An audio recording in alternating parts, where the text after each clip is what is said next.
उत्तराखंड रे प्रलयंकरी बन्या को वर्षे बीती एबे भी निखोज थिबा परिवार आखिरु लुह सुखु नथिबा बेले निखोज को नहीं किछि स्पष्ट भी हेउनी। मिसिंग सर्टिफिकेट की डेथ सर्टिफिकेट मिलु नथिबारु परिवार लोके विभिन्न क्षेत्र में समस्यार सामना करुछंती। एबडे स्वतंत्र रिलीफ कमिश्नर कहिसंती सर्टिफिकेट प्रदान नहीं पदक्षेप निया जाउछि। जून 15, 2013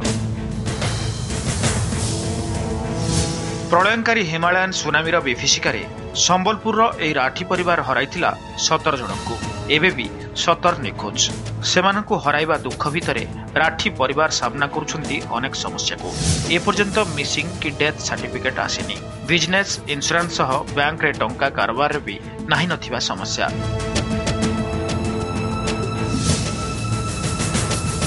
केदारनाथ दर्शन रे जाई ब्रह्मपुर निखोज 13 जनक परिवार रे भी समान समस्या।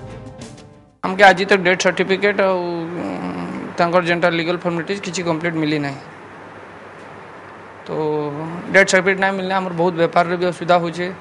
प्लस आउ जेन आमर अदर इंश्योरेंस रो अच्छे कि किसी भी अच्छे आम कैंसी एक्टिविटी किसी के बैंक अकाउंट भी क्लोज अच्छे यूज कर नहीं पार। आज्ञा आमर माँ सहित आहरी 8 जन जाइए, सब 9 जन जाइए।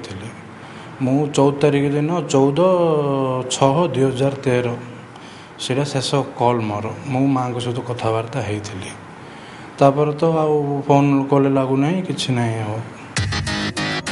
एपटे स्वतंत्र रिलीफ कमिश्नर कहते आईन अनुसार निखोज एवं मृत व्यक्ति सर्टिफिकेट देवा दायित्व उत्तराखंड सरकार।